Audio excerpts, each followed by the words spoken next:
Normalement, j'avais plus de jambes. Ça monte un peu, là, je sens. Ouais. Parce que j'ai failli plus n'avoir de jambes.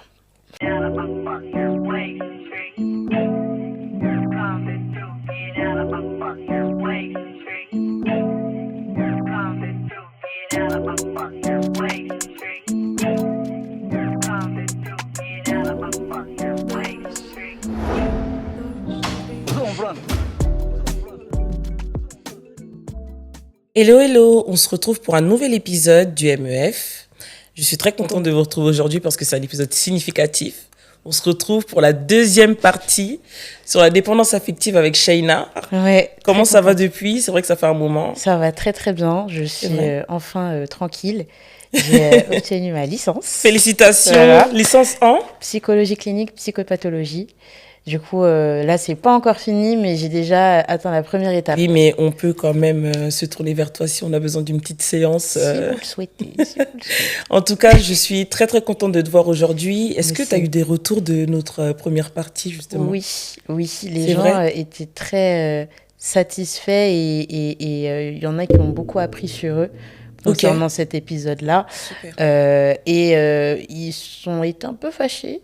C'est vrai ? À cause de la durée. Ils se sont c'est vrai que moi aussi, on m'a beaucoup dit oui, mais c'est trop court, on comprend pas. Parce qu'en plus, tu t'es arrêté à un moment, vraiment, t'as vu ? C'est ça. C'était le point culminant. C'est ça. Mais on est vraiment là aujourd'hui pour en reparler. Mais en fait, aujourd'hui, je voulais vraiment qu'on puisse te laisser le temps. Je puisse te laisser le temps justement de t'exprimer, de t'expliquer.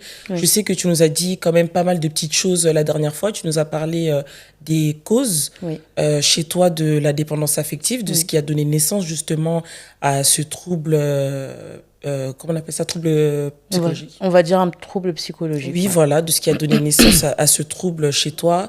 Tu nous as donné quelques points, quelques tips pour s'en sortir, mais tu t'es arrêté au moment où tu disais que tu es retombée, parce que c'est vrai que ça arrive à tout le monde. C'est ça. Je sais pas si tu te souviens quand on faisait le live avant l'épisode. Oui. Y avait une jeune femme qui nous demandait des conseils pour son amie. On lui disait parce qu'elle voulait l'aider à sortir d'une relation toxique. C'est ça. Elle nous disait qu'il fallait beaucoup de patience parce qu'on peut tomber, mais c'est un processus. C'est ça. Donc moi, justement, aujourd'hui, je voulais que tu puisses vraiment approfondir sur ce processus. Comment ça s'est passé pour toi ? D'accord. Si tu peux recommencer de ton enfance. En tout cas, je suis toute oui. Ok. On t'écoute. Alors, moi, j'ai... Comment dire ? En fait, quand j'étais petite, pour moi, le seul parent représentatif qui était mon père et ma mère en même temps, c'était ma maman.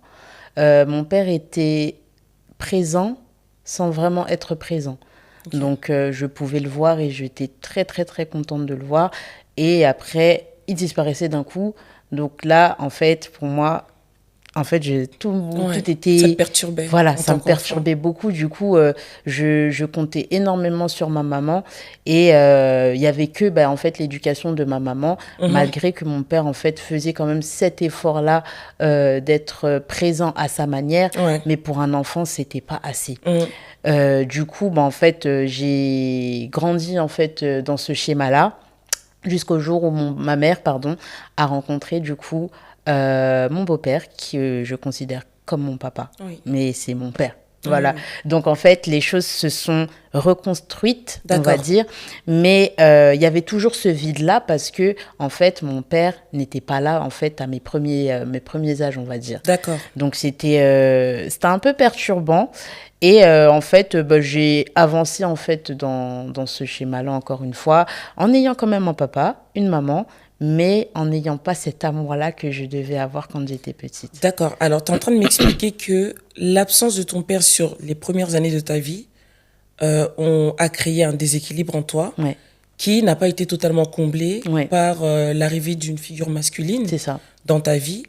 Malgré que ça a quand même rééquilibré un peu les choses, mais en fait, ça n'a pas réglé le problème de fond sur les années précédentes. Exactement. Okay, c'est fort. C'est ça. Du coup...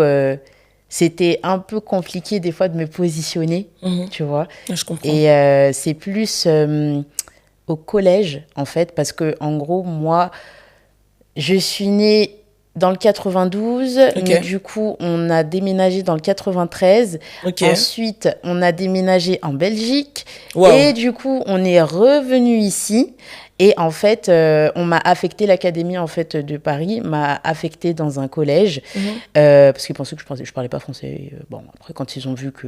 Tu venais d'une région où ils parlaient, comment on appelle non, ça, wallon non, pas du tout. Wallonne. J'étais chez les francophones, mais eux, ils pensaient que je ne parlais pas français. Bon, du coup, Ok. voilà. Ils m'ont affecté en fait dans un collège, Ok. du coup dans le 9e arrondissement. Et en fait, c'est là que en fait, ça a encore superposé ce déséquilibre-là que j'avais déjà quand j'étais petite. Wow. C'est-à-dire que en fait, j'avais rencontré des personnes là-bas. Mhm. Et en fait, moi, j'avais pas d'amis, je connaissais personne. Donc, automatiquement, je me suis greffée, en fait, à ce groupe d'amis-là. D'accord. Sauf que, en fait, dans des groupes, on a souvent une tête, voilà, qui Oui, un leader. Exactement. Ouais. Et en fait, moi, je voulais me faire accepter. Du coup, je restais avec ces personnes-là et ça se passait très, très bien.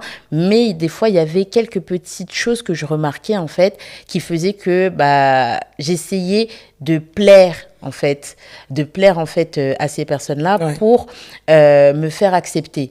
Donc si je ne faisais pas les choses selon les règles de ces personnes-là, en fait je restais seule. Et des fois ça m'arrivait de faire ce que ces personnes aimaient, ou des fois sans même m'en rendre compte, je faisais les choses que les personnes, entre guillemets, n'appréciaient pas. Donc, j'étais souvent dans mon coin. Oui, tu te sentais mise à l'écart. Exactement. Ouais. Du coup, c'était un peu dur parce que je me disais, qu'est-ce qui se passe? Pourquoi? Qu'est-ce que je fais? J'essaie de plaire à ces personnes-là, mais ça ne fonctionne pas. Ouais. Du coup, j'étais encore dans un truc où j'étais vraiment pas bien au collège, malgré que j'ai quand même passé des bonnes années. Hein, mais dans le fond, c'était assez compliqué, tu vois. Jusqu'à des moments où je simulais que j'étais malade, des fois, pour ne pas venir. C'est vrai. Pour ne pas y aller parce que j'avais peur de rester seule. Tu vois, j'avais cette peur-là d'être seule. Et moi, mon souhait, c'était d'arriver au lycée et de couper avec toutes ces personnes-là, définitivement. Et de recommencer à zéro, en fait. Exactement. C'est souvent ce qu'on recherche quand on se sent rejeté par les personnes en face de nous, mais on n'a que, en fait. On a envie de créer des fois je sais pas, quelque chose en fait qui va te sortir de là pour complètement tout rompre et recommencer à zéro. Et en fait, moi aussi, dans mon cerveau de jeune adolescente, des fois je passais par là, je me disais, comme ça, quand je vais recommencer à zéro, je ferai plus cette erreur-là. En fait, tu essaies, tu vois, de prendre de l'avance. Voilà, tes prochaines relations. C'est ça. Et donc moi, c'était ce truc-là, j'étais en mode, le lycée, ça va être le nouveau départ, je vais rencontrer de nouvelles personnes et on n'en parle plus. Ouais. Sauf que... ça s'est passé, mais il y avait toujours ce petit truc en moi, ce petit vide en fait, parce que même en étant aînée de ma famille, je devais très souvent m'oublier pour aider en fait ma maman et aider aussi m'occuper de mes frères et sœurs, ce qui me dérangeait pas du tout, mais en fait c'est que je ne pensais pas énormément à moi, tu vois. Donc il y avait déjà ça, plus l'absence de mon père, plus le collège, plus encore le fait que j'avais ces responsabilités sur mes épaules. En fait, c'était un peu compliqué au début entre guillemets, de me lâcher en fait au lycée. Et encore au lycée, ça se passait très très bien. Vraiment, ça se passait hyper bien. J'arrivais un peu plus à m'affirmer, mais m'affirmer dans le mauvais sens. C'est-à-dire que tout ce que j'avais vécu, en fait, quand on essayait de me faire quelque chose, agressive, direct. Tu avais créé en fait des défenses, une carapace. Exactement. Pour pas que ça se reproduise fait. C'est ça. Et avoir l'air plus forte. Exactement. En fait, c'était dès qu'il y avait un truc, rien ne passait. C'était que je te rentrais dedans, je parlais mal. Il y a des moments où je parlais très mal et c'était pas dans mes habitudes. Et j'ai oublié un épisode. Oh là là.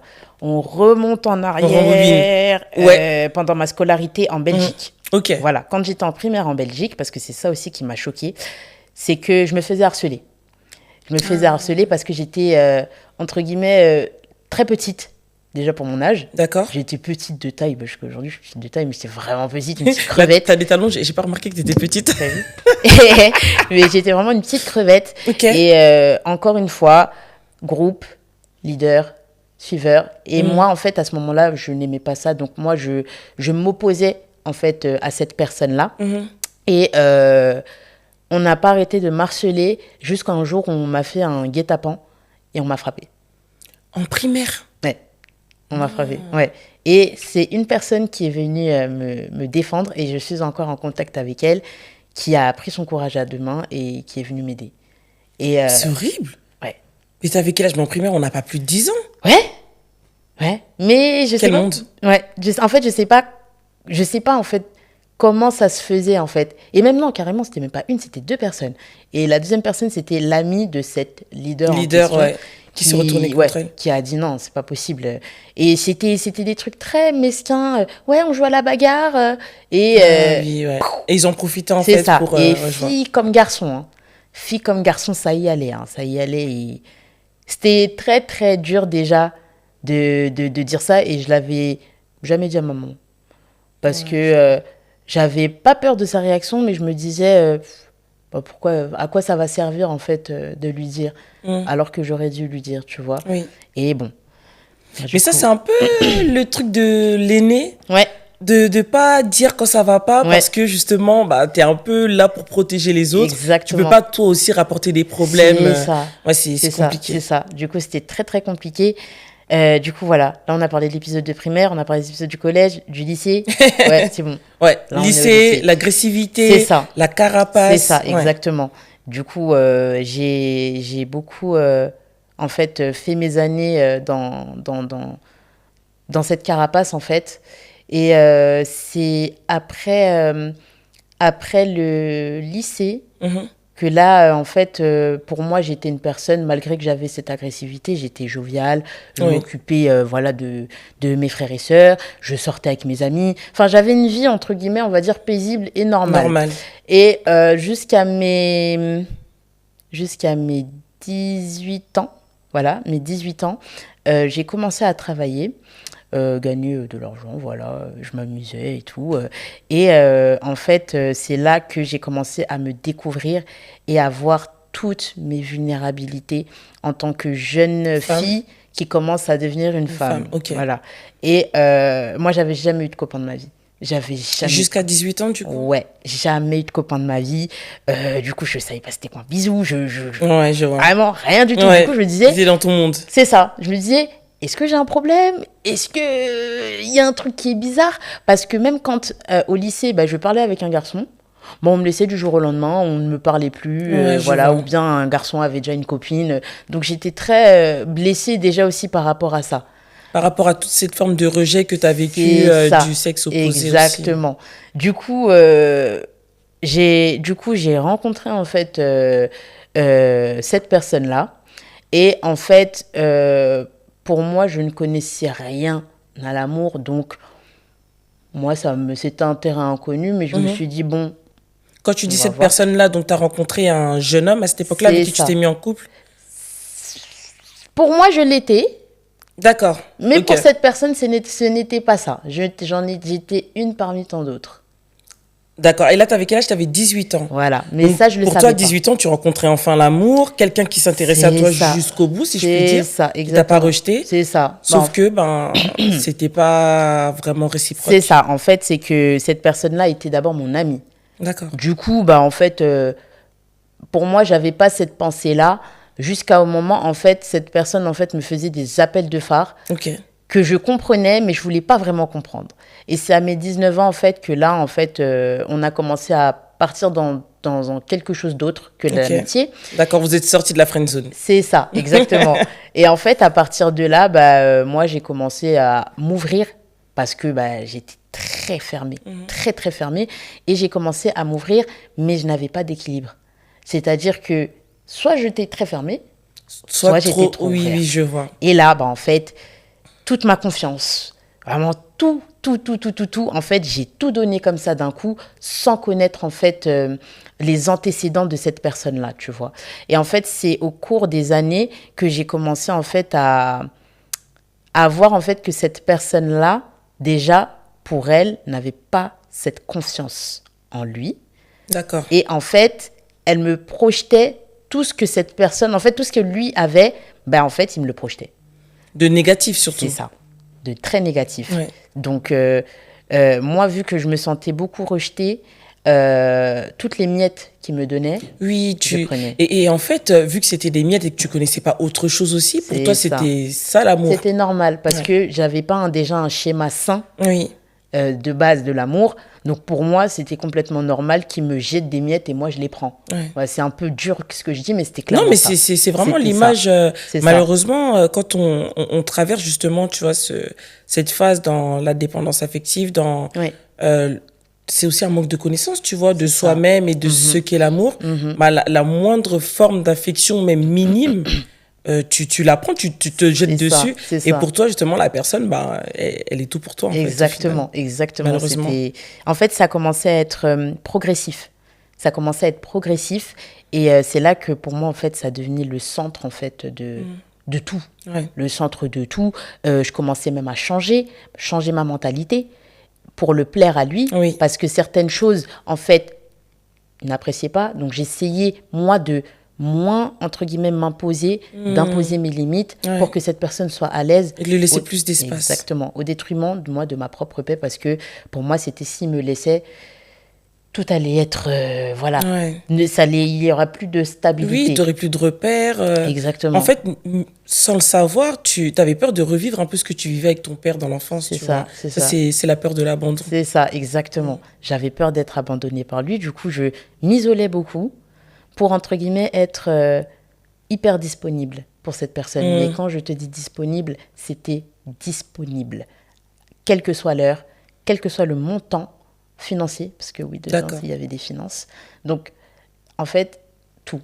Quitte à Ouais, c'était moi... de la ouais. disponibilité physique, financière, mentale, Ouais. mais vraiment la Tout. totale, quoi. Tout, Oui, tout, tu tout, t'es tout. donné complètement. C'est ça, tout. Mais est-ce que tu penses pas aussi que tu t'es complètement donné parce que tu aurais voulu, toi aussi, dans ta position, que la personne en face de toi se donne complètement à toi? Oui. Est-ce que c'est pas pour ça que peut-être toi, tu t'es ouvert, tu te dis, ah bah, si moi je suis comme ça avec lui, C'est ça. en échange, il sera pareil. Exactement. Parce que pour moi, c'était ce que je fais de bon, bah, c'est sûr qu'on va me le rendre et je veux qu'on me le rende à la même hauteur que moi je donne. Alors que la vie, c'est pas comme ça. Malheureusement, c'est de ça qu'on parlait dans le premier épisode. Ce que je disais, d'ailleurs, j'avais cuté cette partie. Waouh, j'ai eu tellement de vues sur Insta parce que tout le monde s'est reconnu dedans sur le fait de traiter les gens comme ils nous traitent, tu vois. ça. Le fait de beaucoup se donner et d'attendre la même chose en retour. ça. Alors que très souvent, c'est juste qu'en fait, nous, on n'a pas de limite, tu vois. Et toi, tu Exactement. avais retiré toute once de limite. Ah oui. Ouais, Il n'y avait vraiment. plus de limite. En fait, il n'y avait plus de limite. Et même tout ce que je, entre guillemets, critiquais chez certaines personnes, eh ben, c'est ce que j'ai fait. Ouais. Tout. Mais quand je te dis que tout ce que je disais de A à Z, ah mais je ferais jamais ça, pourquoi elle fait ça, pourquoi nanana, j'ai tout fait. Tout. Malheureusement. Exactement. Tout, tout, tout. Et en fait, c'est là que... en fait, dans ce genre de situation, quand tu es dans la dépendance affective, dans une relation toxique, en fait, tu sais que c'est mauvais. C'est mal, Tu exactement. sais que c'est mal, mais tu sais pas comment t'en défaire. C'est ça. C'est un cercle vicieux, tu es dans une prison où tu as conscience. Parce que quand on parle à une personne qui est dedans, on pense que la personne, elle n'est pas consciente. Elle est très Non, consciente. elle est très consciente. Très Elle est très consciente. consciente. Mais- Elle se rend compte aussi de ce qu'on lui dit. C'est ça. Mais c'est juste, Elle y tu vois arrive pas pas. d'issue, en fait. Exactement. Elle voit pas d'issue parce que la personne qui est en face de toi sait communiquer, te connaît aussi par cœur. C'est Donc, ça. la personne sait comment te récupérer. Donc, toi, tu vas imposer des moments où tu vas dire stop. Oui, tu tapes vas être du plus poing. ferme, ouais. Exactement. Mais la personne, en fait, va trouver cette faille parce que tu t'es complètement donné à la personne, tu as Oui, tout dit de toi. oui, Donc, la exactement. personne sait comment, en fait, te replonger dedans, tu vois. Et, bah, tu sais pas. À un moment, tu vas en sortir. Et à un moment, bim, la personne, elle revient, tu retombes. Oui, mais en fait, tu es vulnérable. Tu es face Très à quelqu'un vulnérable. qui a, en quelque sorte, le dessus sur toi aussi. C'est ça. Tu vois, que ce soit sur le plan psychologique. Et comme tu as dit, en fait, tu t'es tellement livré à la personne. La personne sait tout de toi et elle peut en jouer. Tu sais, il y a des personnes tellement malsaines qui peuvent se jouer de ce que tu leur as dit hier, de ce que tu leur as appris sur ta famille, sur ce que tu ressentais, sur tes Ouais, peurs et tout. ouais. Et ça, c'est juste horrible. C'est ça. C'est horrible. Même dans l'amitié, il y a ça aussi. Ah oui, bien sûr, même dans l'amitié. Et en fait, ce qui fait mal, c'est que dans ce truc-là aussi, tu as besoin d'un repère, tu as besoin de parler, de te libérer d'une certaine manière. Et moi, j'en ai parlé à mes proches. Et jusqu'à aujourd'hui, je les remercie parce que je sais pas comment ils ont fait. Bah, Parce au moins, que- tu as eu des personnes qui t'ont Ouais. soutenu. Ouais. En fait, elles m'écoutaient elle me parlait. Et mes copines sont aussi assez cash. Donc, elle me parlait de manière cash, mais en fait, ça rentrait, ça sortait. Ouais. Ça rentrait, ça sortait. Et en fait, j'étais arrivée en fait, à un point où je leur disais quand je retombais. Et à un moment, je ne disais plus rien. Tu dis plus. C'est ça. Mais parce que la honte aussi, t'as honte C'est d'être ça. celle qui revient tout le temps avec le même sujet. Et au final, ben, tu veux plus dire. Ouais. Parce que, ben, voilà, t'es retombée. C'est pas que ça te fait plaisir, mais tu te confortes en fait dans cette situation, tu vois, même si t'es fragile. Et tu veux plus trop qu'on t'interdise d'aller ça. vers. C'est ça. Tu veux plus entendre en fait ces petites voix-là parce que tu sais qu'elles ont raison. Ouais. Mais c'est qu'en fait, t'écoutes comme tout le monde le dit, tu vas plus écouter ton cœur que ta raison. T'as raison, exactement. C'est ça. Mais c'est que, bah, en fait, tu t'isoles et là, tu rentres dans un truc où tu es dans une bulle. Et moi, clairement, ma bulle, elle était physique aussi. Elle était vraiment, je pouvais la toucher. C'était ma chambre. Ok. Je ne sortais plus de ma chambre. Je ne sortais plus de ma chambre. En ce moment, je ne sors pas trop de ma chambre, mais voilà. Mais T'étais casanière, mais casanière de la chambre. J'ai vu ça sur TikTok, c'est le nouveau terme. C'est ça. J'étais casanière de ma chambre. Et en fait, je ne parlais plus à personne. Ni ma mère, ni mes frères et sœurs, ni mes amis. En fait, j'étais vraiment dans mon coin. Dans mon coin. Et j'avais plein d'idées bizarres parce que, en fait, la personne, silence radio. Mince. Tu vois. C'est ce que j'allais te demander. Qu'est-ce qui a fait, tu vois, qui a déclenché ce nouvel état d'esprit, tu vois, de te renfermer comme ça? En fait, c'était que j'avais cette honte-là d'en parler. Parce que, en fait, c'est au moment où j'ai découvert beaucoup de choses concernant cette personne et son, comment on dit ça, son style de vie. Ouais. Voilà. Et moi, ça m'a choquée. Ça m'a choquée, mais c'était pas un choc, c'était un choc émotionnel. Ouais, c'est que là, c'est boum, d'un coup. Et en fait, t'es crispé, tu sais pas quoi faire. Donc, ça veut dire que là, il faut que tes idées se remettent en place pour que tu puisses agir, mais t'arrives pas. Donc, en fait, t'essayes de trouver un truc, tu vas le dire à un premier proche. Le proche qui n'est pas dans la situation, c'est en mode, bah, moi, j'aurais fait ça. Ouais, exactement. Mais quand t'as le choc d'un coup, c'est comme si on te tape d'un coup et qu'on te donne un coup dans le cœur. C'est ça. Et ce proche qui vient avec ce type de terme, il t'enfonce encore le couteau. Et tu te sens bête un peu aussi des fois. C'est ça, exactement. Tu te dis, mais ça a l'air tellement simple pour lui. Pourquoi j'y arrive pas? Et c'est exactement ça. Et c'est que la personne revient, tu retombes, mais tu rapprends encore un truc. Donc, double choc, triple choc, quadruple. Ainsi de suite. Ainsi de suite. Donc, en fait, c'est choc. Donc, toi, en fait, t'es complètement out. T'es pas bien. T'es comme un légume, en fait. Oui. T'es comme un légume. Du coup, la personne, elle vient, elle te ramasse. Mais tu te dis encore, bon, bah, encore un de plus. Ouais. Voilà, quoi. Ouais. Donc, j'étais arrivée à un point où, bah, en fait, quelle que soit la dinguerie que je vais encore apprendre, bah, voilà, quoi. On est là. Ouais. Tu restais comme ça. C'est ça. Et tu t'es tellement, en fait, on te tape tellement que tu sens plus rien et que tu deviens, en fait, insensible. Et à tout ce qui peut se passer autour de toi. Exactement. Mais, si cette personne arrive, là, d'un coup, tu commences à respirer, on va dire. Au point que je m'isolais tellement. Et en fait, je n'arrivais plus à écrire. Parce que pour moi, c'était ma thérapie d'écrire. J'arrivais plus à danser. C'est ce que j'allais te demander. Est-ce que tu faisais de la danse à cette époque-là? Quel a été l'impact sur tes passions, sur la danse? Eh bien, ça va être très bizarre parce que ça avait un très bon impact. Dans quel sens? C'est-à-dire que, par exemple, pendant le confinement, j'avais perdu énormément de poids. Genre, mais vraiment, j'étais très, très mince. Et en fait, je ne mangeais pas, mais je dansais beaucoup. Ok. Je dansais énormément. Et en fait, pour me changer les idées, en fait, je regardais énormément de vidéos, j'allais m'instruire, je lisais beaucoup. Et des fois, je dansais. C'était mon nouveau taf pendant le confinement, me filmer, mettre en story. Voilà. D'accord. Donc, c'est comme ça que j'ai créé, entre guillemets, mon spot quand je m'entraîne. En fait, c'est que ma chambre, en fait, c'est un couloir. Et en fait, je me filme dans ma chambre, quoi. Et les gens savent que quand je me mets là, c'est que je vais beaucoup danser. Ouais, tu vas danser. C'est ça. Et du coup, en fait, je m'entraînais énormément. Et malgré que j'étais déjà... Parce qu'à cette période-là aussi, j'étais en dépression. Du coup, je dansais beaucoup. Et quand le premier confinement a été levé, il y a eu un événement de danse où j'y ai participé. Ok. Et j'ai gagné le battle. Et en plus, face à cette personne, en finale. Voilà. Parce que... Il danse aussi. C'est ça. Et comment vous êtes retrouvés en battle? Coïncidence? Non, pas du tout. C'est Est-ce que juste... ça a été un moyen pour toi de reprendre ta revanche Oui. sous une autre Oui, forme? sauf que, en fait, d'un Je suis côté, choquée. j'étais encore dans ses pattes. Oui, je vois. Tu vois, donc c'était une victoire, mais je me retenais en fait de jubiler parce que en fait c'était pas assez clair en fait. Ok. Tu vois. Oui, compte tenu du fait que tu étais encore très lié C'est à la personne. ça, exactement. Donc c'était un peu compliqué pour moi d'être contente de cette victoire parce que en fait il y avait trop d'infos, il y avait trop d'informations déjà pendant cet événement-là. Donc en fait même avant ce battle, pour te dire, j'avais pleuré. J'avais énormément pleuré et c'est mon ami proche, là je vais dire son prénom du coup, Brian, qui a prié pour moi. Et il y avait tous mes proches qui étaient là. Mes proches en fait qui sont là depuis l'enfance, qui étaient tous là et ils étaient avec moi. Pour te porter en fait. Exactement. Et en fait c'est à ce moment-là où je me suis dit allez. Et j'ai gagné. Du coup, en fait ce battle-là, il a fait ça à ma carrière de danseuse. Voilà. Et ça t'a propulsé. C'est ça. Mais dans le côté psychologique, j'étais complètement... Mais quel a été le déclic, en fait, pour vraiment que tu puisses t'en sortir, pour que tu puisses te relever totalement, tu vois, sur le plan psychologique, et aussi te délivrer, tu vois, de cette relation? En fait, j'ai été suivie... Ça aussi, ma mère, elle ne le sait pas. J'ai été suivie par un psy. D'accord. Voilà.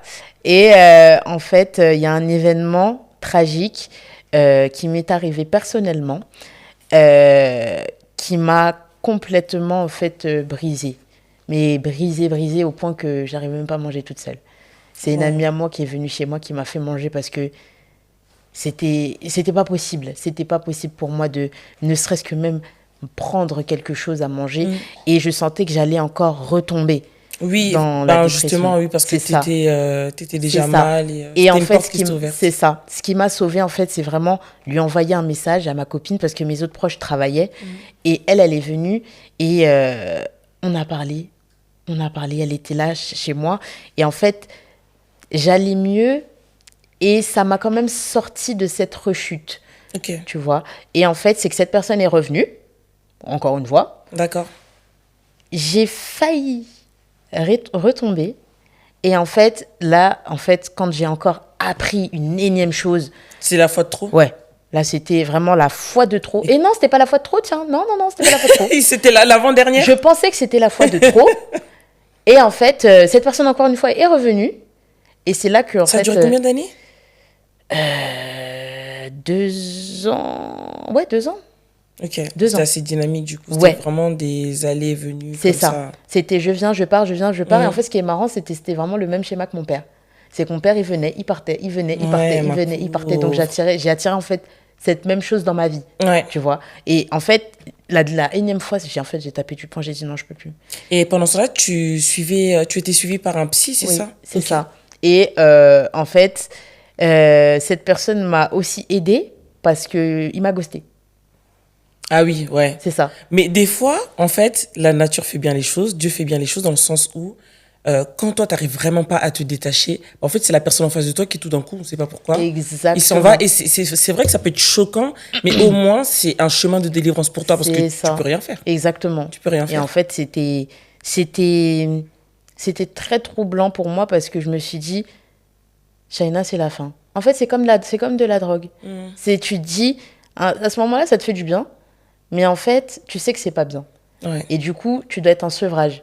Mais là, c'est dur. Le sevrage, ouais. C'est ça, c'est dur. Ouais. Parce qu'il faut que tu arrives à avoir des habitudes sans cette personne qui était devenue le centre de tes occupations. Donc, c'était très compliqué. Carrément, je ne restais plus chez moi parce que j'avais trop de pensées bizarres. Ouais. Tu vois, j'avais trop de pensées bizarres. Il fallait que je respire, il fallait que je sorte. Il fallait vraiment que je prenne ce temps-là. Et c'est là que j'ai créé, en fait, J-Smooth. Wow. Et J-Smooth, c'est ça qui m'a aidé en fait, à un peu sortir de ce quotidien en aidant, en fait, des jeunes femmes comme moi qui, peut-être, n'ont pas vécu ça ou ont vécu ça. Mais, en fait, la danse et ce côté-là de psy, en fait, m'a aidé à, d'abord, moi... Et ça a été une thérapie, en fait. Ça a été une thérapie, premièrement pour moi, avant elle. Et voilà. Oui, bah, c'est ce que j'allais dire. En fait, ça a permis de te soigner toi-même. En fait, c'est magnifique. Tu as lié tes deux passions, donc la psychologie et la danse. Et comment, en fait, elles se passent un peu les séances les sessions de J-Smooth? Alors, bah, Shana, il faut que tu expliques, bah oui. Oui. Dis-nous ce que c'est, parce que tu nous as dit que du coup, c'est comme ça que tu as créé J-Smooth. Qu'est-ce que c'est? Qu'est-ce que ça représente? Alors, et comment ça se passe? J-Smooth, en fait, c'était au départ, c'était que des sessions de danse. Parce qu'on me demandait énormément de tips sur comment je whine, comment je fais ci, comment je fais ça, comment je fais pour avoir telle ou telle aptitude. Et en fait, au début, c'était que des cours comme ça. Et c'est suite, en fait, à cet événement tragique-là que j'ai eu, où je me suis dit... Shaina, mets une plus-value en fait à ton concept, mets une plus-value à tes sessions parce que tout le monde donne des cours, on va dire. Mais qu'est-ce qui fait que tu vas avoir une clientèle, on va dire. Et ben du coup, je me suis dit, on va mettre ce que tu sais faire de mieux aussi à côté, la psy. Wow. Et du coup, en fait, les sessions commencent par des sessions de parole. D'accord. Où j'ai un sujet autour de la femme. Ça tourne énormément autour de la femme ou autour de la psy. Vraiment, un moment d'échange où je vais laisser les filles, vraiment, les femmes, pardon, parler. Voilà, de divers sujets. Ensuite, on va faire des ateliers de danse. On va faire des ateliers vraiment spécifiques à ma danse. D'accord. Donc moi, je whine beaucoup. Je whine beaucoup, parce que c'est beau. Voilà. Et en fait, je vais vraiment mettre une image en fait psychologique à tous les ateliers que je vais faire. Donc, il y a par exemple le wine, il y a le miroir. Ça, c'est l'atelier le plus difficile des C'est ce que tu mets un peu sur Insta. Des fois, je vois quand les femmes dansent face à un miroir. C'est ça. C'est pas facile. Ouais. Il y a le miroir. Il y a quoi d'autre? Parce que j'en fais beaucoup. Ouh là là. Bravo. Ouh là là, j'ai un creux. Bon, c'est pas grave. Wine et miroir. Voilà. Mais du coup, qu'est-ce qui ressort le plus? Qu'est-ce que les femmes te disent à la fin des cours? Qu'est-ce qu'elles ont ressenti? Qu'est-ce que ça leur a permis de faire remonter en elles? T'as des personnes qui me disent que en m'écoutant et en parlant en fait avec certaines femmes, elles se sont rendues compte qu'elles avaient ça comme problème et que quand elles viennent au cours, c'est comme si en fait elles lâchent tout. Elles lâchent tout, elles se disent pas que voilà, c'est un cours magique où voilà, toutes les solutions, tous les problèmes vont être solutionnés, mais elles ont la tête plus légère pour affronter en fait tout ce qu'elles doivent en fait affronter. Donc c'est vraiment une safe place où vraiment elles peuvent se lâcher. Et je peux être en fait avec MC qui est ma meilleure amie. Oui, je me souviens d'elle. En fait, on peut être leur contenant le temps d'un 2 heures pour qu'elles puissent vraiment se lâcher comme il faut lâcher, quoi. Voilà. Donc, c'est un peu ça qui ressort. Ou bien des personnes qui osent faire des choses qu'elles n'auront même pas eu l'idée de faire. Donc, non, c'est gratifiant d'entendre ça. Ah, mais c'est cool. Donc, est-ce que le fait de se lâcher sur le plan physique, peut-être en dansant ou en pratiquant une activité, aide est-ce que ça nous aide sur le plan psychologique? Je vais parler de moi aussi. Est-ce que ça peut aider sur le plan psychologique, le plan mental? Oui. Comment c'est lié? Alors, pourquoi la danse? Parce qu'en fait, la danse, déjà, c'est quelque chose de physique. C'est un sport. Donc, déjà, qui dit sport, dit douleur, souvent. D'accord. Parce que, voilà, quand on fait du sport, souvent, on a mal, on se trompe, on tombe. Il faut recommencer et c'est là que c'est le mental qui rentre en jeu. Et moi, quand on me formait, quand j'étais un peu plus petite, ce grand monsieur m'a dit, dans la danse, il y a 80% de mental, 20% de danse. Waouh. Si tu n'as pas de mental dans la danse, tu ne peux pas danser. C'est impossible. Parce que tu as le regard des gens, tu as ton propre regard à toi-même, tu as le regard d'un miroir, et tu as aussi maintenant la coordination de tes mouvements. Ça fait beaucoup. Mais quand tu fais ça, par exemple, il y a beaucoup de choses qui se passent dans ton cerveau juste parce que je suis en train de faire ça. Mais là, tu as je ne sais pas combien de neurones qui sont en train de bouger, tu vois. Mais maintenant, si tu danses, je pense qu'il y a des milliards, tu vois. Mais c'est ça travaille. C'est ça, ça travaille énormément de choses. Et c'est que quand tu arrives à faire quelque chose que tu n'arrivais pas à faire au début, eh ben, tu as en fait une satisfaction en toi et tu te dis... si je peux faire ça, ça veut dire que je peux faire autre chose. Mais si je fais ça veut dire que je peux faire autre chose. Ouais. Et en fait, ça se transforme dans la danse, mais après, ça va se transformer aussi dans la vie. Tu dis, bah attends, dans la danse, j'ai réussi à faire ça. Qui ne dit pas que si je fais ça, peut-être dans ma vie, ça va peut-être fonctionner. Et tu essayes, et tu fais, et tu fais. Et c'est ça donne une forme de discipline. Exactement. Et ça crée une discipline, ça crée de la satisfaction. Et l'être humain aime bien être satisfait. Donc, oui, mais vraiment. C'est un schéma qui se répète, qui se répète, qui se répète. Et c'est un bon schéma, c'est un schéma sain. Donc je me dis que la danse, c'est quelque chose de très, très, très gratifiant et d'important même pour le côté psychique. Donc c'est ce qui t'a, toi, aidé à t'en sortir. Oui. Mais j'ai une question qui me vient. Est-ce que tu penses que quelqu'un comme toi, par exemple, qui a réussi à se sortir d'un trouble quelconque ou de la dépendance, par exemple, grâce à une activité physique, est-ce que si elle arrête cette activité-là, elle a plus de chances de retomber dans ses troubles ou pas? Ça dépend. C'est-à-dire ça dépend parce que... c'est-à-dire, pardon. En fait, je le dis souvent que quand on est au plus bas, c'est plus facile, en fait, de tomber que de se relever. Se relever, c'est très, très difficile parce que ça demande du courage, de la discipline et de la découverte de soi aussi. Et c'est-à-dire que la danse, c'est un outil, mais le vrai outil, c'est toi-même. Ok. Donc, c'est-à-dire que à un moment T, tu vas danser, ok, il n'y a pas de souci, mais il y a encore du travail à faire derrière. C'est-à-dire qu'il y a plein de choses qui vont arriver et on te teste. La vie, c'est un test. Oui. Donc, on va toujours te tester pour voir si, en fait, tout ce que tu as acquis là-bas, est-ce que tu l'as vraiment? Est-ce que tu l'as maintenu? Exactement, c'est ça. C'est que, en fait, c'est tout un travail dans ta tête et c'est pas que de la danse. Il faut que tu sois aussi suivi, tu vois. Donc, là, c'est propre à chacun. Parce que tu peux juste danser et tu sais pas que la personne qui est en train de sourire qui danse, en fait, peut-être il y a quelques heures, elle a voulu se suicider, on sait pas. Ouais, c'est vrai. Tu vois. Donc, c'est vraiment propre à chacun et c'est un chemin. Pour se relever, c'est très difficile, mais c'est pas impossible. Et la dernière fois, je t'avais demandé ce que tu pourrais dire à une femme qui se reconnaît dans les signes de dépendance affective. Mais aujourd'hui, étant donné que tu nous as parlé aussi de toutes tes étapes où tu es tombée, qu'est-ce que tu pourrais dire à une femme qui peut-être a pris conscience de son trouble, de ses difficultés, mais qui est encore dans ce trou, dans cette prison, qui vient peut-être de retomber, à l'instant elle va nous suivre. Qu'est-ce que tu pourrais lui dire pour qu'elle peut-être se relève définitivement comme toi aujourd'hui? Déjà, c'est qu'elle n'est pas seule. C'est qu'elle n'est pas seule et qu'il ne faut surtout pas qu'elle s'isole. Parce que souvent, quand on retombe, c'est parce qu'on est dans une solitude. Et on a besoin de combler cette solitude, peut-être par honte, peur du jugement ou autre. Et c'est qu'il faut que la personne aille vers les autres. Malheureusement, l'être humain, c'est comme ça. L'être humain n'est pas un être individualiste, c'est un être social. Donc, on est obligé d'aller trouver d'autres personnes pour, en fait, s'élever. Donc, elle est obligée de tendre la main pour qu'on puisse la relever. Oui.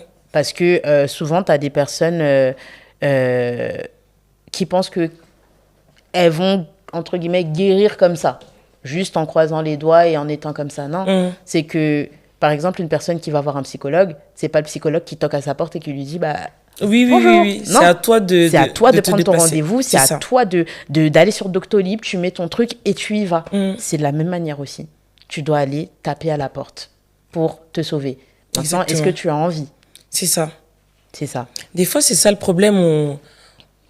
On n'a pas envie parce qu'on ne pense pas qu'on peut avoir mieux ou qu'on a le droit au bonheur. Des fois, c'est ça le problème. C'est ça. Des fois, on se dit, je mérite ce que je suis en train de vivre. Je ne sais pas pourquoi, mais ça, c'est la chose qui revient le plus souvent. Beaucoup de femmes, bon, des hommes aussi, mais là, comme on parle entre femmes, beaucoup de femmes se disent, en fait, je mérite ce que je vis, je mérite cette relation. Et donc, elles ne s'imaginent pas peut-être vivre mieux que ça, tu vois. Et elles vont pas aller chercher de l'aide parce que, écoute, voilà, c'est comme ça, je mérite et j'accepte. Après, ça, elles peuvent pas s'en vouloir et les autres ne peuvent pas, en fait, les en vouloir parce qu'elles ont connu que ça. C'est ça aussi. À partir du moment où tu connais que ça, c'est ta zone de confort, même si c'est quelque chose de pas logique, en fait, c'est ta zone de confort. Tu vois, par exemple, pour moi, je suis en couple actuellement. Et Je rigole sans toujours quand j'en parle. Mais Pourquoi? en fait, parce que je l'aime trop. Oh, c'est trop mignon. C'est Mais, beau, l'amour, ça fait sourire. Ouais. Mais en fait, c'est que là, je suis dans une relation qui est très saine. Ok. Qui est très, très, très, très saine. Et en fait, pour moi, au début, c'était dur. En fait, c'était dur parce que j'avais pas l'habitude. Et en fait, c'était comme si, quand cette personne avait des réactions, on va dire, normales dans un couple, ouais. je le regardais comme ça, mon chéri. Et j'étais là en mode, il me cache un truc. Ou bien un jour, je lui ai dit, j'attends la patate. Ouais, en fait, t'es sur la défensive, tu t'attends à... C'est ça. Tu à te une dinguerie, prépares, comme t'as dit c'est tout à ça. l'heure. Tu te prépares, en fait, à déjà être déçu. Mais c'est horrible parce qu'en fait, tu vis pas le moment présent, en fait. Parce Exactement, que t'es comme ça, en fait, dans la relation. T'es là, mais tu te dis... T'es sur le qui-vive, ouais, exactement. Et ça te fait passer à côté de quelque chose, en fait, au final. C'est ça. Donc, du coup, c'est difficile parce que moi, dans ma tête, en fait, je me disais, tu n'as attiré que ça. La première relation que tu as eue, elle t'a complètement brisé. Qui ne te dit pas qu'après, ce sera la même chose et qui ne dit pas que cette personne aussi te montre toutes ses dents et que demain, ce sera la même chose. Ouais. C'est ça. Et c'est que tu rentres en fait dans une sphère qui est bizarre et en face, la personne aussi est en mode oula, c'est compliqué. Oui, ça peut faire peur à la personne en face. C'est ça. Comment, déjà, est-ce que tu peux nous donner juste 5 signes d'une relation saine, vu que tu nous as dit que c'était une relation très saine, pour qu'on puisse faire la différence avec ce que tu avais vécu avant et que ça puisse aider quelqu'un? 5 signes. Ouais, je sais pas pourquoi je dis 5. Quelques signes. Ouais, quelques signes.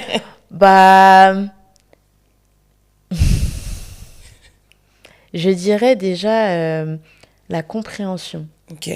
La compréhension, parce que beaucoup de gens disent la communication. Oui, mais la compréhension, c'est la première des choses. Parce que ça, c'est quelque chose, en fait, je pense que dans un couple, ça, vous allez le vivre jusqu'à la fin de vos jours.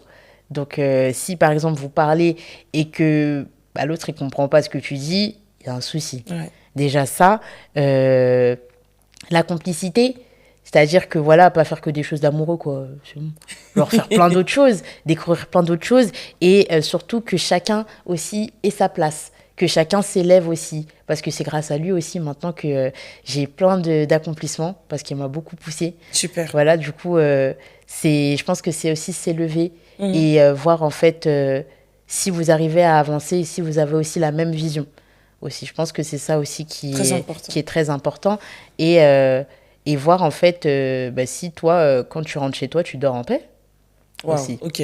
Oui, parce que en fait j'ai eu du rien et du tout d'un coup. D'accord. C'est que mon chéri lui il est très présent, très très présent, mais j'avais pas l'habitude moi. Du coup je me disais oula. Tu te sentais étouffée? Pas du tout. J'étais très contente, mais je me disais c'est beaucoup quand même. En fait, je me disais est-ce que en fait j'étais contente, mais je me disais est-ce qu'il y a pas quelque chose qui est caché derrière? Ok, exactement, toute cette attention. C'est ça. Du coup, je me posais des questions, mais j'étais quand même contente, mais je me disais bon, reste quand même sur tes gardes parce qu'on sait jamais. Mais en fait, quand tu vois que jusqu'à aujourd'hui, ça va bientôt faire 3 ans. Félicitations. Merci. En fait, tu dis, bon, en fait, ça leur est réel. C'est ça. Ouais, ok. Et surtout, que tu puisses t'exprimer. Et quand je dis t'exprimer, c'est que tu dis tes limites, t'imposes tes limites, que que tu penses aussi à toi. Parce que c'est important. Avant, je ne disais pas, ouais, ça me plaît pas. Ça, tu n'osais pas. C'est ça. J'ai pas kiffé quand tu as pu faire ça. Et là, par exemple, j'ose le faire. Et en face, t'as pas une personne qui va te donner cette punition du silence où la personne ne te calcule plus. C'est ce que c'est ça. Dire. Ouais. Non. C'est que la personne, elle a compris et on va avancer. On va continuer à parler comme si de rien n'était parce que ça fait partie du couple et donc on est obligé des fois d'avoir des désaccords pour avancer. Exactement. Donc, ouais, voilà. Ah, mais je suis très contente pour toi. En fait, là, tu donnes vraiment l'impression et le sentiment d'être une personne restaurée. Ouais. Et en plus, ça tombe bien que tu aies eu ta licence et tout. C'est que des bonnes nouvelles. Franchement, Je suis super contente pour toi parce que je sais plus trop en quelle année on s'était rencontrés, mais je sais que c'était parmi les phases du il part, il revient. Oui. Et c'est vrai que la femme que j'avais rencontrée à cette époque-là et celle que j'ai aujourd'hui, c'est vraiment deux personnes différentes. Et c'est ce que j'admire beaucoup chez toi. Ça me touche énormément et j'espère que les femmes qui sont comme toi tu étais auparavant pourront atteindre cet accomplissement personnel d'abord, tu vois. Oui.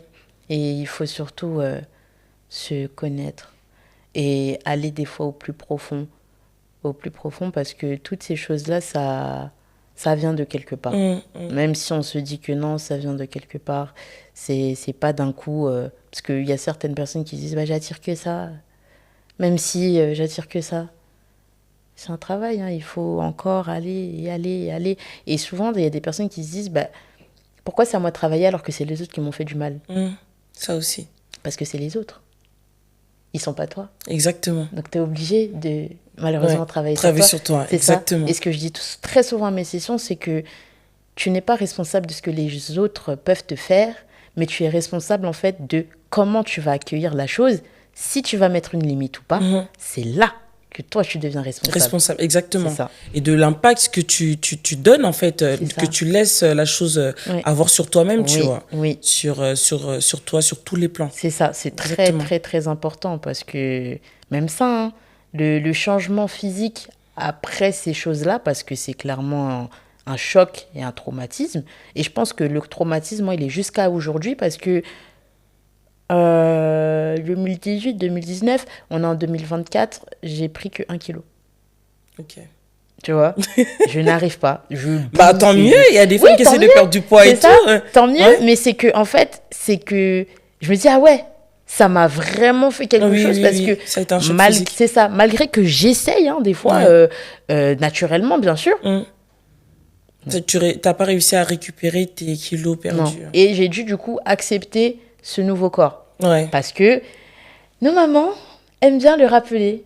Quand tu grossis, quand tu maigris. Oui. Elles aiment bien nous le rappeler. Ça, c'est vraiment... Mais c'est pas possible. Du coup, on a des miroirs parlants. C'est ça. Du coup, c'est... D'un coup, on te voit, ça va. Oh, mais t'as maigri, là. Mais qu'est-ce qui se passe? Ça va? Ouais, ça va. Et j'ai vu que j'étais... Oui, je me vois. Oui, je le vois très bien. Je me dis, il faut manger un peu. Hein. Ma pauvre. Ouais, bah après, maintenant que tu t'as accepté en soi. Ça. Voilà, exactement. Quoi. Maintenant, ça rentre, ça sort. Mais au début, c'était dur. Parce qu'on te demande tout le temps pourquoi tu as perdu autant de poids. Tu vois. Mais toi, tu vas pas aller dévoiler ta vie comme ça, surtout à nos mamans. Ouais. Parce que ça, c'est très tabou. Oui. Chez les Africains, c'est très, très, très tabou. Et j'espère que ça va évoluer. Parce que... Bah écoute, moi, je trouve très bien comme ça. Merci. Après, quand j'ai évolué, c'est dans le domaine... Ah, je pensais que tu restais sur le physique. Ah non, pas du tout. Oui, vraiment sur le tabou, bah écoute, je ne sais pas. Ouais. Je sais qu'il y a pas mal de... Bah, il y a un gros choc culturel qui se fait en ce moment. Ouais. Parce que je vois que beaucoup de langues se délient dans notre génération et tout. C'est bien, mais est-ce que les personnes en face de nous, donc nos parents, la génération d'avant, sont réceptifs? Est-ce qu'ils sont prêts aussi à faire des efforts? C'est compliqué. Ça, c'est un peu compliqué. Ça, c'est compliqué. On va dire que ça vient de... Ça vient de loin. À nous d'être des bons parents, en fait. C'est ça. C'est à nous de bloquer et d'être la nouvelle génération pour que les choses... évoluent, avancent. C'est ça. Exactement. Voilà. Je sais pas si tu as d'autres choses à rajouter, mais en tout cas, moi, je sais pas, là, j'ai un sentiment de... satisfaction. Ouais. Dernière chose à ajouter, c'est que on peut sortir et vous allez sortir d'une relation toxique. Ne vous dites pas que c'est pas impossible. C'est possible. J'ai été victime parce que on est des victimes dedans, d'accord. Donc vous allez vous en sortir, malgré que quelqu'un peut se dire mais qu'est-ce qu'elle raconte elle. C'est pas que c'est pas facile, c'est pas facile d'en sortir.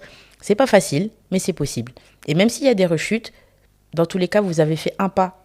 À partir du moment où vous faites un pas, croyez-moi, vous n'allez plus jamais être tranquille parce que votre conscience va vous taper pour vous dire que... Avance, continue. Il faut que tu sortes. Ouais, exactement. Il faut que tu sortes. Et même si ça prendra le temps que ça prendra, vous allez vous en sortir et vous allez aussi vous découvrir en tant que personne. Parce que c'est là-dedans que j'ai vu la vraie Shaina. Oui, tes capacités. C'est ça, mes capacités. C'est là que j'ai vu que je suis une personne très déterminée. Très, très, très déterminée et qui a une force physique et mentale. Et j'avais jamais vu ça. Vraiment. Et là, j'insiste vraiment sur la force physique et mentale. Parce que ce que j'ai subi, même moi, jusqu'à aujourd'hui, je réalise pas. Normalement, je vous parle, normalement, j'avais plus de jambes. Normalement, j'avais plus de jambes. Ça monte un peu, là, je sens. Ouais. Parce que j'ai failli plus n'avoir de jambes. Pourquoi? Qu'est-ce qui s'est passé? Ça a été un impact. En fait, le choc a été tellement fort sur ton corps que ça a atteint. Non. En fait, oui. En fait, je pensais à cette personne parce que j'avais encore cette punition du silence. Et je partais postuler. C'était il y a 3 ans. Et en fait, en marchant près de chez moi, j'avais dit au revoir à ma mère. En marchant, j'étais tellement déboussolée et je me posais des questions. Mais pourquoi? Il y a une voiture, en fait. Non, c'était pas une voiture. Une moto qui était en vitesse parce que c'était le feu vert. Et je crois qu'il était à 50 km/h. Il m'a percuté. Tu t'es fait percuter? Ouais. Non. Mais je ne suis pas tombée. Je ne sais pas comment je ne suis pas tombée. Je ne suis pas tombée. J'étais juste choquée. Lui, il s'est énervé au début parce que c'est normal. J'ai traversé comme ça sans regarder. Et il a vu en fait que j'étais moi-même pas là. Et c'est là qu'il m'a demandé si j'allais bien, s'il voulait qu'on appelle une ambulance. Et je lui ai dit que non. En fait, c'était comme si j'étais comme ça. Dans les vapes. C'est ça. Et je lui ai dit non. C'est incroyable. Ouais. Et je suis restée assise. Mais je suis quand même partie voir le médecin parce que voilà, on ne sait jamais. Et il m'a dit, normalement, avec ce choc-là, normalement... Mais oui, à 50 km/h, c'est énorme. Et t'es pas tombée en plus. Non. C'est incroyable. Je sais pas comment. En fait, j'ai reculé. Enfin, voilà quoi, ça m'a percuté. Oui. Mais je suis pas ça t'a projeté, mais t'es restée debout. Mais je suis pas tombée. C'est incroyable. Ouais. Et c'est... En fait, il y a plein de choses qui se sont passées. Et ça, par contre, j'en ai parlé. J'ai fait un projet de danse. J'ai fait un projet de danse que j'ai mis le jour de l'anniversaire de mon chéri. Un projet où je parle en fait de mon suicide. De ma tentative de suicide, sinon je serais pas là. Et en fait, j'en ai parlé sans pour autant dire que c'était moi. En fait, je l'ai raconté comme une histoire et j'ai raconté mon histoire à la 3e personne. Donc les gens étaient un peu confus parce qu'ils savais pas si c'était moi ou si c'était pas moi. Ouais. Et c'était ça en fait le but, mais les gens ont compris que c'était à la fin ont compris que c'était moi. Et en fait ce projet-là, je sais pas aussi comment j'ai fait, je l'ai fait à l'endroit où j'ai fait ma tentative de suicide. Waouh, c'est fort. Et en fait, c'est là où je me suis dit ouais, Shaina, tu viens de loin. Tu viens de loin et tu es guérie. Touchant. Ouais. Mais moi je vais pleurer, je suis forte mais vraiment je suis très touchée, je savais pas qu'il t'était arrivé ça. Ouais. Et en plus, tu fais de la danse, les jambes, c'est important. Les jambes, c'est important pour tout le monde, mais surtout toi, tu vois, dans ton activité, c'est ton activité principale. C'est mon corps, quoi, qui me c'est juste de l'argent, quoi. Incroyable. Mais je suis vraiment contente et gloire à Dieu que ça aille mieux aujourd'hui, que tu sois une nouvelle personne, que tu avances et que tu en parles au passé, en fait. C'est surtout ça. C'est ça. Et que j'arrive à en parler comme ça. Et maintenant, je me dirais que mes séquelles physiques... Oui et non, c'est tout ça. J'allais te demander à la fin, juste avant les dédicaces, j'allais te demander est-ce que c'est en rapport avec ton histoire ou pas? Alors, il y en a qui sont en rapport. Pas en rapport par rapport à... Pour me rappeler cette histoire, mais c'était... en fait, c'est juste pour me rappeler la personne que je suis. En fait, il y a celui-ci qui est significatif, self-love. Ok. Pour me rappeler que faut que tu t'aimes, bien sûr. Et là, strong. Ok. Voilà. Il y a espoir, ici, en anglais. Sur mon cou, il y a écrit souviens-toi pourquoi tu as commencé. Wow, ok. Derrière mon dos, il y a écrit unique. Et sur ma... Oui, il y en a beaucoup. Hein. Oui, t'en as combien en tout? Et ici, c'est écrit en anglais, sachez que vous êtes aimé. Wow. Voilà, en fait, toutes les phrases qu'il y a sur mon corps, c'est vraiment... ça, c'est très significatif. Okay. Et après, c'est la phrase qui dit que quand on fait un, tu en fais beaucoup. Oui, c'est Donc, ça. là, Ça, c'est vraiment important pour toutes celles qui nous suivent. C'est ça, mais j'encourage pas à tatouer, hein, je n'encourage pas à tatouer, voilà. Mais moi, ces mots-là, ça a été en fait un moment où je ne savais plus où aller. Ouais. Voilà, je savais plus où aller, j'étais complètement désorientée. Et je me suis dit, bon, fais un truc. Bah, au lieu d'avoir une physique, une douleur, pardon, physique, je voulais avoir une douleur là. Oui, et voilà. après, voilà, ça ça reste s'arrête. et ça te... Ouais. Voilà. Et celui-ci, qu'on voit peut-être pas trop, qui est en rouge, en anglais, ça veut dire intrépide. Intrépide. Je savais pas, je lisais, mais je voulais pas dire parce que je Ouais. sais pas ce que ça veut dire. Non, ouais, intrépide, que Ok. je n'ai peur de rien. Non, Et c'est fort. voilà. Donc maintenant, ben, je suis cette nouvelle Shaina qui arrive à mettre des limites, qui arrive à dire non quand il faut dire non, et dire oui quand il le faut. Ouais. Une personne qui est très déterminée maintenant, qui, même si elle a des obstacles, elle va taper et elle va rentrer quand même. Et puis voilà. En tout cas, je voulais te féliciter. C'était très fort. Vraiment, je suis épatée, choquée, mais aussi très contente. C'est très encourageant, en fait, de voir une femme se relever comme ça. Mais vraiment, félicitations et continue comme ça. Et je vais venir à une session de Oui, danse. ah ben oui, mais moi je t'attends. Oui, hein. oui, je vais Je venir. t'attends avec plaisir. Hein. Je crois qu'on arrive à la fin. Est-ce que tu as des dédicaces? Depuis Jamie, vu que je l'avais laissé faire des dédicaces, maintenant tout le monde fait des dédicaces. Ouais, mais j'ai dédicace déjà à MC. Bien sûr. Voilà, MC, ma meilleure amie, ma sœur, celle qui ne m'a pas jugée, celle qui me suit en fait depuis le début, celle que j'ai délaissée aussi, beaucoup délaissée, mais qui est toujours restée malgré que je lui ai tourné le dos. Dédicace à Brian, mon frère, dédicace à Sonella, ma sœur, dédicace à qui d'autre? Dédicace à Dipa, dédicace à Annelle, dédicace à Chara, voilà, c'est tous mes proches. Oui, voilà, dédicace à Jérémy, dédicace à mon chéri d'amour, que j'aime trop. Voilà. Dédicace à... Dédicace à qui d'autre? Dédicace à ma famille. C'est ce que j'allais dire. Bah oui. Ça va pas, non. Dédicace à ma famille parce qu'eux, ils m'ont énormément soutenu dans tout ce que j'ai pu entreprendre, même dans cette phase où j'ai calculé personne. Ouais, ils ont toujours été là. Dédicace à ma maman et à ses prières. C'est très important. C'est mignon. Ouais, les prières de maman, mais vraiment. c'est puissant. Dédicace à ma maman, parce que ma maman, je la saoulais. Hein. Je la saoulais quand j'ai eu ce courage de tout lui avouer. Ouais. C'était dur au début. C'était très, très dur. J'imagine. C'était pas rose. Et à la fin, elle a prié pour moi. Beaucoup, beaucoup, beaucoup, beaucoup, beaucoup. Elle n'est toujours pas habituée à mon nouveau physique, avec tout ça, bien sûr. Mais j'imagine que ça doit faire beaucoup pour elle. C'est ça. Mais c'est touchant qu'elle ne t'ait pas rejetée, qu'elle t'ait soutenue. Ouais. Tu vois, parce qu'il y a des mamans, surtout les mamans congolaises, qui se braquent beaucoup. Oui. Qui voilà, ne sont pas très à l'écoute. C'est ça, aussi. oui. Félicitations à elle. C'est une bonne maman. Oui. Dédicace à qui encore? Dédicace à mes grandes sœurs. Lily, Lila, Christelle. Oui. Non, c'est long. Hein. J'aurais dû te prévenir que tu fasses une liste. Dédicace aussi à Brittany aussi. Bien sûr, parce que cette personne aussi m'a beaucoup conseillé. A beaucoup aussi été là pour moi, voilà, malgré les contextes actuels, voilà. Dédicace à elle parce que elle a été très présente pour moi aussi, cette personne. Dédicace à la danse.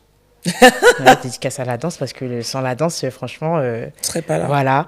Dédicace à mon Dieu. Ça, c'est la base. Vraiment, dédicace à mon Dieu parce que je sais que si il n'avait pas été là aussi, j'avais pas ces petites piqûres de rappel, Olivia, je serais plus ici. C'est sûr, mais c'est Dieu qui protège. Ici. Ah oui. En fait, il y avait toujours des limites que je dépassais, mais pas la dernière limite, tu vois. Ouais. Donc, très important pour moi. Dédicace à Colline, ma sœur. Colline, elle, c'est ma sœur cash. Elle me dit des choses cash, même si ça me plaît pas. Voilà. Et je pense que j'ai fait le tour. Bon, je m'excuse si j'ai oublié des gens. Au pire, tu me dirais, j'écrirai. Oui, mais merci. Merci pour votre soutien, merci pour tous vos conseils, merci parce que maintenant je suis cette femme-là que je suis aujourd'hui. Et maintenant, on va continuer à avancer. et à tout prendre. Bien sûr, continue comme ça. Moi, j'ai pas de dédicace aujourd'hui. Ah si, mais attends, si, moi je te coupe. Dédicace aussi à Women Confidence. Bah oui, parce que c'est grâce à Women Confidence que j'ai appris plein de choses en tant que jeune fille. Merci. Parce que avant même que je suis ta page, bah, j'étais encore ado. Donc j'ai appris plein de choses grâce à ta page. Donc aussi dédicace à toi. Merci, c'est gentil. Moi waouh.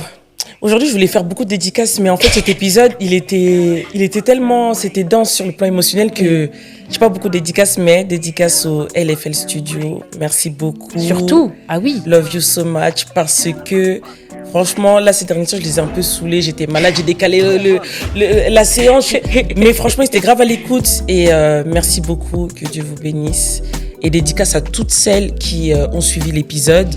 Dédicace à toutes les personnes qui nous soutiennent aussi. Love you so much. Gros bisous. C'était trop bien. Franchement, c'était trop bien. Je m'attendais pas à ça.